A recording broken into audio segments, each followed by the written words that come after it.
ఇప్పుడు చూస్తూ ఉంటే చుట్టుపక్కల గత 5 సంవత్సరాల్లో రోడ్లు కానీ డ్రైనేజ్ కానీ ఎంత సమస్య ఉందో మీ అందరికీ నాకంటే కూడా ఎక్కువ తెలుసు. నాకు కూడా తెలిసింది.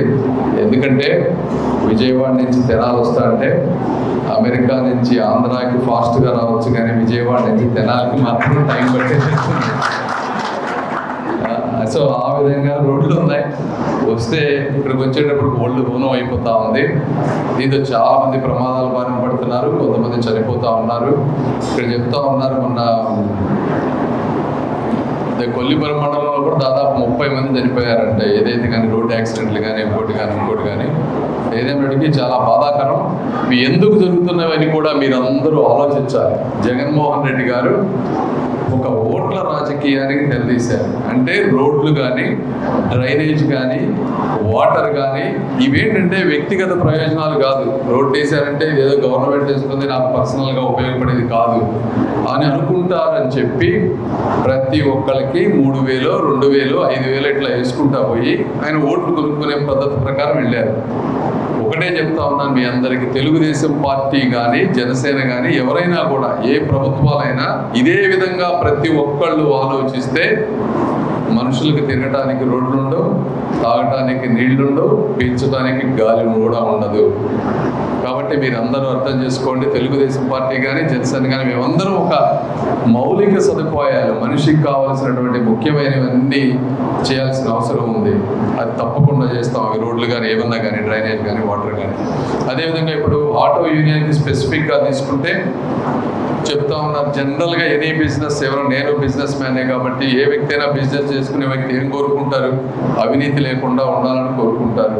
ఇప్పుడు పొద్దున ఒకరు మాట్లాడుతూ ఉంటే లారీ డ్రైవర్స్ అసోసియేషన్తో మాట్లాడుతూ ఉంటే వాళ్ళు చెప్తా ఉన్నారు, వాళ్ళకి ఒకప్పుడు గ్రీన్ ట్యాక్స్ 1,500 రూపాయలు ఉండేదంట, అది 20,000 పైన చేశారంట. అంటే 15 రెట్లు పెంచేశారు 4-5 ఏళ్లలో. అదేవిధంగా బ్రేక్ ఇన్స్పెక్టర్, ఎప్పుడన్నా లారీ డ్రైవర్ కనుక ఆపితే బ్రేక్ ఇన్స్పెక్టర్ దగ్గర 1,200 గవర్నమెంట్కి వెళ్తుందంట, 3,000 ఏమో లంచం, 5,000 రూపాయలు ఇవ్వాలంట. ఇది పరిస్థితి. ఎక్కడి పట్టినా కూడా అవినీతి. మీ విషయంలో కూడా నాకు తెలిసింది ఎక్కడో చోట అవినీతి ఉండకుండా ఉండదు. ఈ విధమైన అవినీతిని తగ్గించే మార్గం ఒకటి తప్పనిసరిగా ఒకటి చేస్తాం మేము.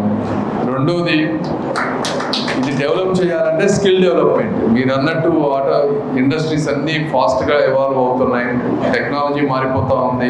పవన్ కళ్యాణ్ గారు, మనోహర్ గారు చెప్పినట్టు దీంట్లో ఏదన్నా మేము చేయగలిగితే మీరు రిక్వెస్ట్లు పెట్టాలంటే ఏదన్నా స్పెసిఫిక్ స్కిల్ డెవలప్మెంట్ అవసరమైతే హైదరాబాద్ కాకపోతే ఢిల్లీ కాకపోతే అమెరికా, ఎక్కడి నుంచి అయినా సరే మీకు ఉపయోగపడుతుందంటే వాళ్ళని తీసుకొచ్చి చేపించే బాధ్యత కూడా నేను తీసుకుంటాను. Skill development. మూడోది, మైక్రో లోన్స్ కానీ, అంటే స్మాల్ స్కేల్ ఇండస్ట్రీస్ ఇంప్రూవ్ చేయాలంటే సెంట్రల్ గవర్నమెంట్లో చాలా టైప్స్ ఆఫ్ లోన్స్ ఉన్నాయి. మీకు ఏదన్నా అట్లాంటివి ఏమన్నా ఉంటే నా దగ్గరికి తీసుకురండి. ఎలక్షన్ అయిపోయిన తర్వాత వాటిని కూడా డిస్కస్ చేసి ఏమైనా చేయగలిగే విధంగా ఉంటే బోత్ బిజినెస్ పరంగా కానీ ఫైనాన్షియల్ పరంగా కానీ హెల్ప్ చేసే సిస్టమ్ ఒకటి తీసుకొస్తాం.